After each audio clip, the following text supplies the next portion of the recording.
له پیړیو راهیسې راولپنډۍ د تبلې جوړولو مهم ځای ګڼل کیږي او له یوه نسل بل ته دغه مهارت په همدې ډول انتقالیږي. ये हमारा 7 पीढ़ियों से काम चल रहा है. له او پخته څخه دا سلسله روانه ده. زموږ د کورنۍ زه څلورم نسل یم چې دا کار کوم. دا زموږ خانداني کار دی. له پلار او نیکه دا کار راپاته دی. शुरू से ये बाप दादे से ये काम चल रहा है हमारा. حسین د موسیقۍ د مینوالو ځانګړي مشتریان لري چې تل ورته ورځي. هغوی د پخوانیو تبلو د ترمیم او یا هم د نویو تبلو د رانیولو لپاره د هغه دکان ته ورځي. هر کله چې د تبلې د ترمیم کار وي زه د بشارت او عرفان دکان ته راځم.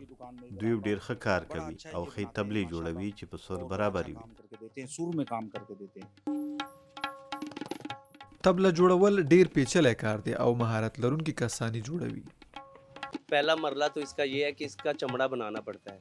इसका चमड़ा बना د دې لومړی مرحله دا ده چې چرم یې جوړیږي. کله چې چرم وچ شي هغه د یوې دایرې په شکل کې قچي کیږي او بیا لګول ګنډل کیږي.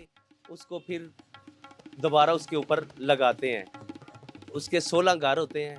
16 गार 14 کوکه خوري او د هغې تر بشپړېدو وروسته پرې مساله لګوم. کله چې پرې مساله واچوم او بیا راته څوک کوم سور وایي په همغه سور یې جوړوم. दूसरा काला, पहला काला, चौथा काला, तीसरा काला, चौथा सफेद. जौन से सुर का कोई कहता है उसी सुर का बना के देता हूँ. د هند په نیمه وچه کې تبله په دودیزې موسیقۍ کې ځانګړی ځای لري. पंजाबी जो हैं वो अपना پنجابیان د خپلو سندرو، غزلو او پاپ موزیک لپاره دا استعمالوي. سیکان یې په خپلو درمسالونو کې د عیسویانو په څیر د عبادت لپاره کاروي. अपनी इबादत के लिए यूज करते हैं.